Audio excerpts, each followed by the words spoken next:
Pertemuan Kudus Hari Raya Kebangkitan telah tiba. Saya berharap kalian akan menerima banyak berkat melalui Hari Raya Kebangkitan.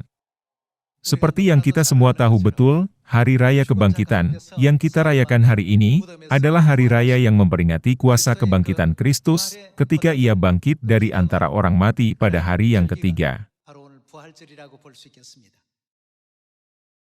Mari kita cari tahu makna Hari Raya Kebangkitan melalui ajaran Alkitab. Mari kita lihat kitab Filipi pasal 3 ayat 20.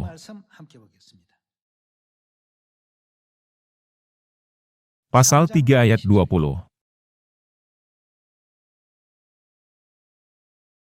Karena kewargaan kita adalah di dalam sorga, dan dari situ juga kita menantikan Tuhan Yesus Kristus sebagai Juru Selamat, yang akan mengubah tubuh kita yang hina ini.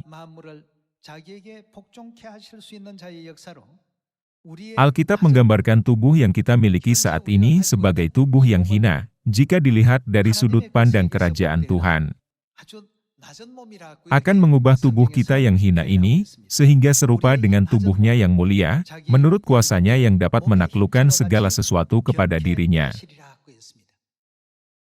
Hari Raya Kebangkitan menandakan, hari ketika Tuhan mematahkan kuasa maut, dan menegaskan kepada kita adanya kerajaan hidup yang kekal, bukannya kematian. Selain itu, ini juga merupakan hari di mana Tuhan mengizinkan kita untuk memiliki pengharapan yang penuh kasih karunia, bahwa tubuh jasmani kita akan diubah menjadi tubuh rohani. Inilah inti dari apa yang Tuhan anugerahkan kepada kita. Dalam Perjanjian Lama, Hari Raya Kebangkitan disebut sebagai Hari Raya Hasil Pertama. Sejak zaman Perjanjian Lama, Hari Raya Hasil Pertama selalu diperingati pada hari Minggu. Saat ini, banyak orang yang tidak mengetahui alasan mengapa kebangkitan Kristus terjadi pada hari Minggu. Jika kita mempelajari Hari Raya Tuhan dengan seksama, kita dapat mengetahui bahwa pada zaman Perjanjian Lama, seberkas hasil pertama dari penuaian harus dipersembahkan kepada Tuhan pada hari Minggu. Ini adalah hari raya yang sepenuhnya berbeda dari hari Sabat. Namun, karena sulit untuk menemukan bukti Alkitabiah untuk ibadah hari Minggu, beberapa orang berpendapat bahwa ibadah harus diadakan pada hari Minggu karena Yesus bangkit pada hari Minggu. Mereka membuat tuntutan yang tidak masuk akal. Akan tetapi, jika kita mempelajari dengan benar hari-hari raya Perjanjian Lama dan Perjanjian Baru, kita dapat memastikan bahwa dari zaman Perjanjian Lama, Hari Raya Kebangkitan harus dirayakan pada hari Minggu, sedangkan hari Sabat harus dipelihara sebagai hari raya yang terpisah. Mari kita lihat proses bagaimana Hari Raya Hasil Pertama ditetapkan dalam Perjanjian Lama, yang merupakan asal mula Hari Raya Kebangkitan. Mari kita beralih ke Keluaran pasal 15. Keluaran pasal 15 ayat 19. Ketika kuda Firaun dengan keretanya dan orangnya yang berkuda telah masuk ke laut, maka Tuhan membuat air laut berbalik meliputi mereka, tetapi orang Israel berjalan di tempat kering dari tengah-tengah laut. Mari kita lanjutkan dengan ayat 20. Lalu Miriam, nabiah itu, saudara perempuan Harun, mengambil rebana di tangannya, dan tampillah semua perempuan mengikutinya memukul rebana serta menari-nari. Dan menyanyilah Miriam memimpin mereka, menyanyilah bagi Tuhan, sebab ia tinggi luhur, kuda dan penunggangnya dilemparkannya ke dalam laut. Setelah orang Israel menyeberangi Laut Merah, seluruh tentara Mesir yang mengikuti mereka tenggelam di dalam air. Melihat hal itu, Miriam dan seluruh perempuan mengucap syukur dan memuji Tuhan. Mari kita lihat bagaimana hal ini terjadi dengan membuka Keluaran pasal 14, ayat 22. Kita membuka Keluaran pasal 14 ayat 22. Demikianlah orang Israel berjalan dari tengah-tengah laut di tempat kering, sedang di kiri dan di kanan mereka air itu sebagai tembok bagi mereka. Orang Mesir mengejar dan menyusul mereka, segala kuda Firaun, keretanya dan orangnya yang berkuda, sampai ke tengah-tengah laut. Dan pada waktu jaga pagi, Tuhan yang di dalam tiang api dan awan itu memandang kepada tentara orang Mesir, lalu dikacaukannya tentara orang Mesir itu. Ia membuat roda keretanya berjalan miring dan maju dengan berat, sehingga orang Mesir berkata, "Marilah kita lari meninggalkan orang Israel, sebab Tuhanlah yang berperang untuk mereka melawan Mesir." Berfirmanlah Tuhan kepada Musa, "Ulurkanlah tanganmu ke atas laut, supaya air berbalik meliputi orang Mesir, meliputi kereta mereka dan orang mereka yang berkuda." Musa mengulurkan tangannya ke atas laut, maka menjelang pagi berbaliklah air laut ke tempatnya, artinya laut yang telah terbelah itu kembali menyatu lagi. Sedang orang Mesir lari menuju air itu, demikianlah Tuhan mencampakkan orang Mesir ke tengah-tengah laut. Berbaliklah segala air itu, lalu menutupi kereta dan orang berkuda dari seluruh pasukan Fir'aun, yang telah menyusul orang Israel itu ke laut, seorang pun tidak ada yang tinggal dari mereka. Tetapi orang Israel berjalan di tempat kering dari tengah-tengah laut, sedang di kiri dan di kanan mereka air itu sebagai tembok bagi mereka. Demikianlah pada hari itu Tuhan menyelamatkan orang Israel dari tangan orang Mesir. Dan orang Israel melihat orang Mesir mati terhantar di pantai laut. Ketika dilihat oleh orang Israel, betapa besarnya perbuatan yang dilakukan Tuhan terhadap orang Mesir, maka takutlah bangsa itu kepada Tuhan dan mereka percaya kepada Tuhan dan kepada Musa, hambanya itu. Peristiwa bersejarah ini terjadi pada tanggal 22 bulan pertama dalam kalender suci. Jika kita menerapkannya pada sistem minggu hari ini, maka hari itu adalah hari Minggu. Pada pagi-pagi hari Minggu itu, kekuatan kegelapan benar-benar dihancurkan, dan bangsa Israel dengan aman menyeberangi Laut Merah, dan mendarat di daratan berkat kasih karunia Tuhan. Peristiwa ini dicatat dalam kitab Keluaran. Untuk memastikan bahwa orang Israel mengingat peristiwa ini setiap tahun, Tuhan menetapkan hari raya hasil pertama. Tuhan menetapkan peraturan agar hari raya hasil pertama ini dirayakan pada hari Minggu. Itu adalah hari raya yang terpisah dari hari Sabat. Jadi, sangatlah keliru untuk mengatakan bahwa, pada masa Perjanjian Baru, ibadah dilakukan pada hari Minggu karena Yesus bangkit pada hari Minggu. Orang mengatakan seperti itu karena kurangnya pemahaman tentang makna hari raya hasil pertama. Tuhan mengajarkan kepada kita bahwa kuasa dosa akan dimusnahkan, sama seperti tentara Mesir ditenggelamkan di Laut Merah. Tuhan menyadarkan kepada kita pelajaran ini melalui sejarah bayangan dari tentara Mesir.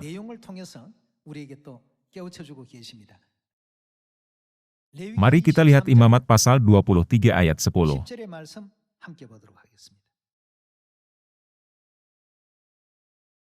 Berbicaralah kepada orang Israel dan katakan kepada mereka, apabila kamu sampai ke negeri yang akan kuberikan kepadamu, dan kamu menuai hasilnya, maka kamu harus membawa seberkas hasil pertama dari penuaianmu kepada imam. Dan imam itu haruslah mengunjukkan berkas itu di hadapan Tuhan, supaya Tuhan berkenan akan kamu. Imam harus menunjukkannya, kapan upacara ini berlangsung? Pada hari sesudah Sabat itu. Mereka membawa kepada imam seberkas hasil pertama dari penuaiannya, dan imam itu mengunjukkan berkas itu di hadapan Tuhan. Itulah mengapa hari itu dinamai Hari Raya Hasil Pertama. Tuhan memerintahkan mereka untuk merayakan hari raya ini turun-temurun. Hari di mana tentara Mesir dikalahkan dan bangsa Israel mendarat di Laut Merah adalah hari Minggu. Dengan pentingnya hari raya itu, persembahan itu juga harus dipersembahkan pada hari Minggu, hari setelah Sabat itu. Makanya, bukankah Yesus bangkit pada hari setelah Sabat itu? Hari apa itu? Saat itulah pagi-pagi pada hari Minggu. Tuhan telah menghubungkan semua peristiwa tersebut dengan cara ini. Sesuai dengan semua nubuat ini, sudah ditentukan sebelumnya dalam Perjanjian Lama, bahwa Yesus Kristus, yang menjadi buah sulung dari orang-orang yang telah meninggal, akan dibangkitkan dari antara orang mati pada hari Minggu. Pertamanya, mari kita lihat 1 Korintus pasal 15, tentang bagaimana Yesus menjadi persembahan pada hari raya hasil pertama. 1 Korintus pasal 15 ayat 20. Tetapi yang benar ialah, bahwa Kristus telah dibangkitkan dari antara orang mati, Dia telah menjadi sebagai apa? Sebagai yang sulung dari orang-orang yang telah meninggal. Kristus menjadi buah sulung dari mereka yang telah meninggal. Dengan kata lain, Dia menjadi persembahan untuk hari raya hasil pertama. Hari Minggu adalah hari di mana persembahan hasil pertama diunjukkan di hadapan Tuhan agar diterima. Karena ini harus dilakukan pada hari setelah Sabat itu, Kristus, yang menjadi persembahan pada hari raya hasil pertama, harus dibangkitkan pada hari Minggu. Karena tidak ada pembenaran untuk ibadah hari Minggu yang diambil dari penyembahan Dewa Matahari, banyak gereja membuat pernyataan yang tidak masuk akal, bahwa mereka mengadakan ibadah hari Minggu karena Yesus bangkit pada hari Minggu, dan hari raya Pentakosta ketika gereja awal menerima Roh Kudus, jatuh pada hari Minggu. Namun, menurut hukum Musa dalam Perjanjian Lama, kapan hari raya hasil pertama dan hari raya 7 minggu dirayakan? Mereka harus dirayakan pada hari Minggu, hari setelah Sabat itu. Tuhan telah menetapkannya dengan cara ini, 1500 tahun sebelum Yesus Kristus datang ke bumi ini. Jadi, hari raya hasil pertama, hari raya 7 minggu, dan hari Sabat adalah hari raya yang terpisah. Namun, beberapa membuat desakan palsu, mengatakan, karena Yesus bangkit pada hari Minggu, kita harus mengadakan ibadah pada hari Minggu. Ketika kita memahami arti yang sebenarnya dari hari raya ini, kita dapat mengungkap kepalsuan mereka. Kristus menjadi buah sulung dari antara orang-orang yang telah meninggal, dan mematahkan kuasa maut. Melalui kebangkitan yang menakjubkan, mulia, dan ajaib, yang belum pernah dilihat oleh manusia sebelumnya. Dia memberi kita keyakinan dan bukti bahwa kita akan masuk ke dalam kerajaan Tuhan, bukan dengan tubuh yang hina ini, tetapi dengan tubuh rohani.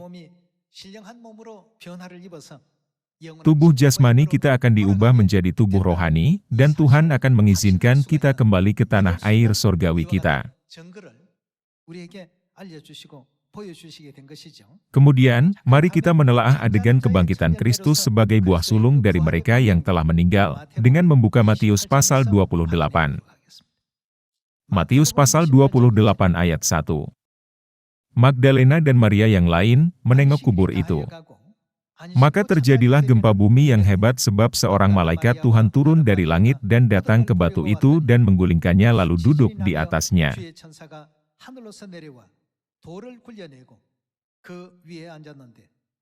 Wajahnya bagaikan kilat dan pakaiannya putih bagaikan salju. Dan penjaga-penjaga itu gentar ketakutan dan menjadi seperti orang-orang mati. Akan tetapi malaikat itu berkata kepada perempuan-perempuan itu, "Janganlah kamu takut, sebab aku tahu kamu mencari Yesus yang disalibkan itu. Ia tidak ada di sini, sebab ia telah bangkit, sama seperti yang telah dikatakannya. Mari, lihatlah tempat ia berbaring. Dan segeralah pergi dan katakanlah kepada murid-muridnya bahwa ia telah bangkit dari antara orang mati. Ia mendahului kamu ke Galilea, di sana kamu akan melihat dia." Peristiwa itu terjadi pada hari setelah Sabat itu, hari pertama dalam minggu itu. Dalam adegan ini Yesus sendiri memberi kesaksian bahwa Dia adalah Kristus yang memiliki kuasa sepenuhnya atas kehidupan. Meskipun ini adalah adegan yang sama, mari kita pelajari sekali lagi dari sudut pandang yang berbeda. Mari kita beralih ke Lukas pasal 24. Mari kita lihat Lukas pasal 24 ayat 1. Tetapi pagi-pagi benar pada hari pertama minggu itu mereka pergi ke kubur membawa rempah-rempah yang telah disediakan mereka. Mereka mendapati batu sudah terguling dari kubur itu. Dan setelah masuk mereka tidak menemukan mayat Tuhan Yesus. Sementara mereka berdiri termangu-mangu karena hal itu, tiba-tiba ada dua orang berdiri dekat mereka memakai pakaian yang berkilau-kilauan. Mereka sangat ketakutan dan menundukkan kepala, tetapi kedua orang itu berkata kepada mereka, "Mengapa kamu mencari Dia yang hidup di antara orang mati? Ia tidak ada di sini, ia telah bangkit. Ingatlah apa yang dikatakannya kepada kamu, ketika ia masih di Galilea. Yaitu bahwa anak manusia harus diserahkan ke tangan orang-orang berdosa dan disalibkan, apa yang akan terjadi pada dia? Dia akan bangkit pada hari yang ketiga." Maka teringatlah mereka akan perkataan Yesus itu. Dan setelah mereka kembali dari kubur, mereka menceritakan semuanya itu kepada ke-11 murid dan kepada semua saudara yang lain. Pada hari pertama minggu itu, dia bangkit dari antara orang mati. Bukankah ini benar-benar keajaiban yang luar biasa? Alkitab mengajarkan kepada kita bahwa peristiwa yang luar biasa seperti itu juga dapat terjadi pada mereka yang percaya kepada Tuhan. Di antara hal-hal yang terjadi pada hari itu, mari kita cari tahu juga asal mula upacara pemecahan roti. Pasal 24 ayat 13. Pada hari itu juga dua orang dari murid-murid Yesus pergi ke sebuah kampung bernama Emmaus, yang terletak kira-kira 7 mil jauhnya dari Yerusalem, dan mereka bercakap-cakap tentang segala sesuatu yang telah terjadi. Di sini, pada hari itu juga, mengacu pada hari dia bangkit. Ketika mereka sedang bercakap-cakap dan bertukar pikiran, datanglah Yesus sendiri mendekati mereka, lalu berjalan bersama-sama dengan mereka. Tetapi ada sesuatu yang menghalangi mata mereka, sehingga mereka tidak dapat mengenal dia. Yesus berkata kepada mereka, "Apakah yang kamu percakapkan sementara kamu berjalan?" Maka berhentilah mereka dengan muka muram. Seorang dari mereka, namanya Kleopas, menjawabnya, "Adakah engkau satu-satunya orang asing di Yerusalem yang tidak tahu apa yang terjadi di situ pada hari-hari belakangan ini?" Katanya kepada mereka, "Apakah itu?" Jawab mereka, "Apa yang terjadi dengan Yesus orang Nazaret? Dia adalah seorang nabi yang berkuasa dalam pekerjaan dan perkataan di hadapan Allah dan di depan seluruh bangsa kami. Tetapi imam-imam kepala dan pemimpin-pemimpin kami telah menyerahkan dia untuk dihukum mati dan mereka telah menyalibkannya. Padahal kami dahulu mengharapkan bahwa dialah yang datang untuk membebaskan bangsa Israel. Tetapi sementara itu telah lewat 3 hari, sejak semuanya itu terjadi. Tetapi beberapa perempuan dari kalangan kami telah mengejutkan kami. Pagi-pagi buta mereka telah pergi ke kubur, dan tidak menemukan mayatnya. Lalu mereka datang dengan berita, bahwa telah kelihatan kepada mereka malaikat-malaikat, yang mengatakan, bahwa ia hidup. Dan beberapa teman kami telah pergi ke kubur itu dan mendapati, bahwa memang benar yang dikatakan perempuan-perempuan itu, tetapi dia tidak mereka lihat. Lalu ia berkata kepada mereka, "Hai kamu orang bodoh, betapa lambannya hatimu, sehingga kamu tidak percaya segala sesuatu yang telah dikatakan para nabi. Bukankah Mesias harus menderita semuanya itu untuk masuk ke dalam kemuliaannya?" Lalu ia menjelaskan kepada mereka apa yang tertulis tentang dia dalam seluruh kitab suci, mulai dari kitab-kitab Musa dan segala kitab nabi-nabi. Mereka mendekati kampung yang mereka tuju, lalu ia berbuat seolah-olah hendak meneruskan perjalanannya. Tetapi mereka sangat mendesaknya, katanya, "Tinggallah bersama-sama dengan kami, sebab hari telah menjelang malam dan matahari hampir terbenam." Lalu masuklah ia untuk tinggal bersama-sama dengan mereka. Waktu ia duduk makan dengan mereka, ia mengambil roti, mengucap berkat, lalu memecah-mecahkannya dan memberikannya kepada mereka. Ketika itu terbukalah mata mereka dan mereka pun mengenal dia, tetapi ia lenyap dari tengah-tengah mereka. 2000 tahun yang lalu, dua orang murid yang sedang pergi ke Emmaus bercakap-cakap, dan saat itu Yesus juga berjalan bersama-sama dengan mereka. Hal tersebut tercatat dalam Injil Lukas. Meskipun mereka berjalan bersama-sama dengan Yesus 7 mil jauhnya, mereka tidak menyadari bahwa itu adalah Yesus, sampai dia memecahkan roti dan memberikannya kepada mereka pada hari raya kebangkitan, baru kemudian mereka mengenalnya. Begitu mata mereka terbuka dan mereka mengenal dia, dia telah tidak ada. Alkitab mencatat, dia lenyap dari tengah-tengah mereka. Kalau begitu, tubuh seperti apakah yang dimiliki Yesus ketika dia muncul pada saat itu? Apakah dia telah bangkit dalam tubuh? Atau apakah dia telah berubah menjadi tubuh rohani? Jika dia bangkit dalam tubuh jasmani, bagaimana dia bisa lenyap di depan mata mereka begitu cepat? Dia telah berubah menjadi tubuh rohani Tuhan, yang Maha Kuasa. Melalui hal ini, Tuhan menyatakan kepada kita, bahwa kita juga akan mengalami proses perubahan yang sama, bersama dengan Kristus, di masa depan. Mari kita lihat kitab 1 Korintus pasal 15. Dalam 1 Korintus pasal 15 ayat 12, Tuhan menjelaskan tentang kebangkitan. Mari kita lihat ayat 12. Jadi, bila mana kami beritakan bahwa Kristus dibangkitkan dari antara orang mati, bagaimana mungkin ada di antara kamu yang mengatakan bahwa tidak ada kebangkitan orang mati? Kalau tidak ada kebangkitan orang mati, maka Kristus juga tidak dibangkitkan. Tetapi andai kata Kristus tidak dibangkitkan, maka sia-sialah pemberitaan kami dan sia-sialah juga kepercayaan kamu. Ayat 15. Lebih daripada itu kami ternyata berdusta terhadap Allah, karena tentang Dia kami katakan, bahwa Ia telah membangkitkan Kristus, padahal Ia tidak membangkitkannya, kalau andai kata benar, bahwa orang mati tidak dibangkitkan. Sebab jika benar orang mati tidak dibangkitkan, maka Kristus juga tidak dibangkitkan. Dan jika Kristus tidak dibangkitkan, maka sia-sialah kepercayaan kamu dan kamu masih hidup dalam dosamu. Demikianlah binasa juga orang-orang yang mati dalam Kristus. Jikalau kita hanya dalam hidup ini saja menaruh pengharapan pada Kristus, maka kita adalah orang-orang yang paling malang dari segala manusia. Bukankah ini menunjukkan kepada kita, betapa pentingnya kebangkitan bagi iman kita?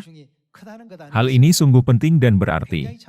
Ketika Yesus bercakap-cakap dengan kedua muridnya dalam perjalanan menuju Emmaus, Dia memecah-mecahkan roti dan memberikannya kepada mereka. Kemudian, mata mereka terbuka. Ketika mereka mengenal Yesus, Dia lenyap dari pandangan mereka. Jika tubuh Kristus hanyalah tubuh jasmani, mungkinkah Dia lenyap seketika di depan mereka?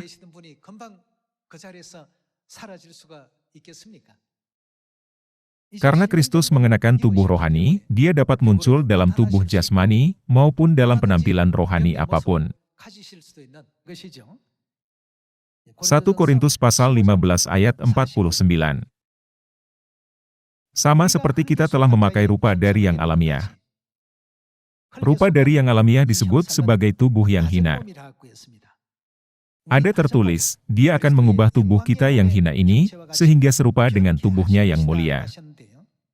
Tubuh kita yang hina ini akan diubah menjadi tubuh mulia yang telah dimiliki Kristus.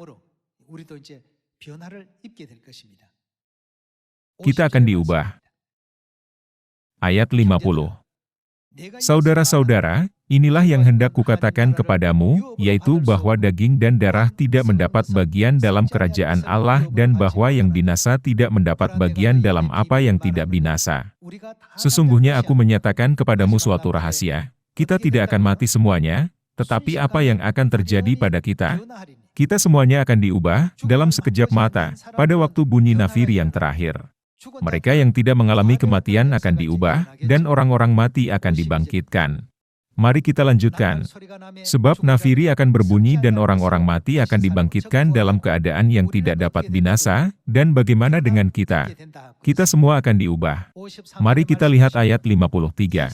Karena yang dapat binasa ini harus mengenakan yang tidak dapat binasa, dan yang dapat mati ini harus mengenakan yang tidak dapat mati. Dan sesudah yang dapat binasa ini mengenakan yang tidak dapat binasa, dan yang dapat mati ini mengenakan yang tidak dapat mati, maka akan genaplah firman Tuhan yang tertulis, maut telah ditelan dalam kemenangan. Hai maut, di manakah kemenanganmu? Hai maut, di manakah sengatmu? Sengat maut ialah dosa dan kuasa dosa ialah hukum Taurat. Tetapi syukur kepada Allah, yang telah memberikan kepada kita kemenangan oleh Yesus Kristus, Tuhan kita. Karena itu, saudara-saudaraku yang kekasih, berdirilah teguh, jangan goyah, dan giatlah selalu dalam pekerjaan Tuhan sebab kamu tahu, bahwa dalam persekutuan dengan Tuhan jerih payahmu tidak sia-sia. Pada akhirnya, kita akan diubah dalam sekejap mata dan menikmati hidup yang kekal dan berkat dalam kerajaan Kristus untuk selama-lamanya. Mengenai hal ini, ada tertulis dalam 1 Tesalonika pasal 4, bahwa ketika Kristus datang pada penghakiman terakhir, Dia akan membawa orang-orang yang telah meninggal di dalam Kristus. Mari kita lihat saat terakhir yang mulia, dengan membuka 1 Tesalonika pasal 4, ayat 13.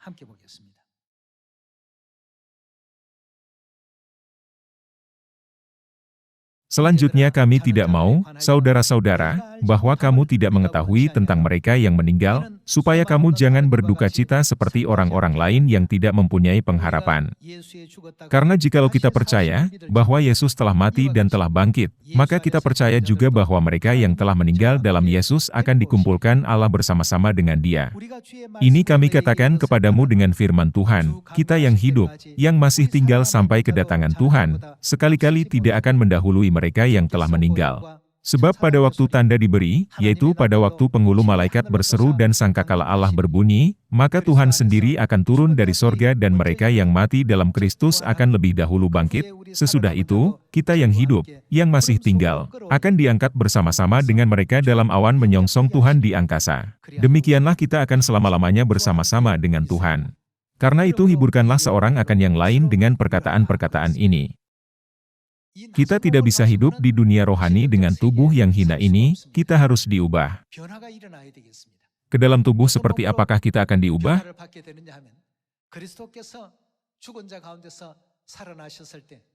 Kita akan diubah menjadi tubuh kemuliaan yang dimiliki Kristus, ketika Dia bangkit dari antara orang mati, dan setelah diubah menjadi tubuh rohani, kita akan diberikan waktu yang mulia untuk bersama Tuhan selamanya di dalam kerajaan sorga yang kekal. Sudah berapa lama kita menunggu momen itu? Untuk alasan ini, kebangkitan Kristus memang merupakan hari yang sangat penting bagi mereka yang percaya kepada Tuhan.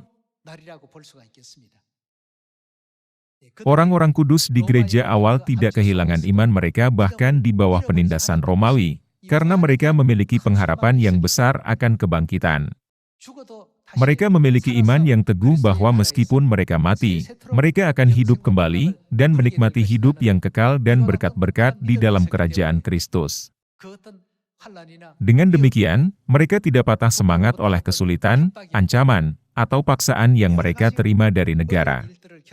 Meski mengalami berbagai kesulitan, mereka tidak kehilangan iman, mengikuti kehidupan Kristus sampai akhir.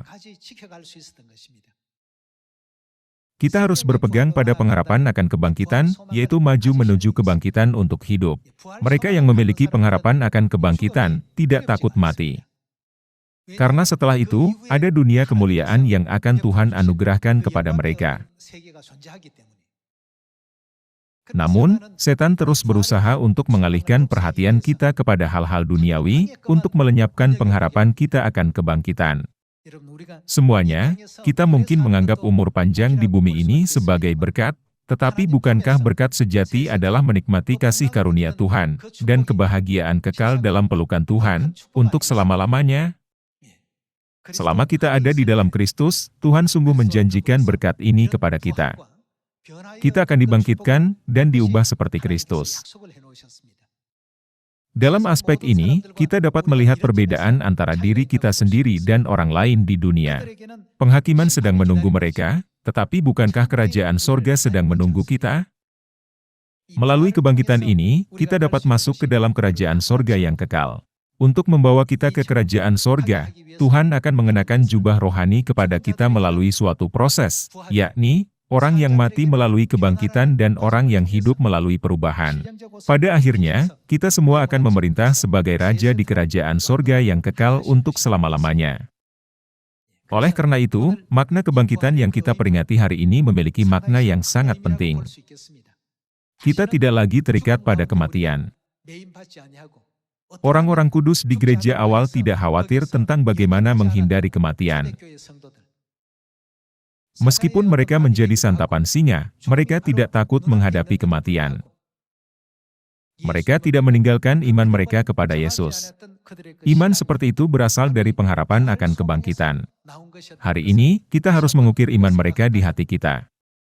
Ada tertulis dalam Alkitab, bahwa jika Kristus tidak dibangkitkan, maka sia-sialah kepercayaan kita. Orang-orang di dunia hanya melihat hal-hal yang ada di bumi. Namun, bukankah Tuhan mengizinkan kita untuk melihat tidak hanya hal-hal di bumi ini tetapi juga hal-hal di sorga?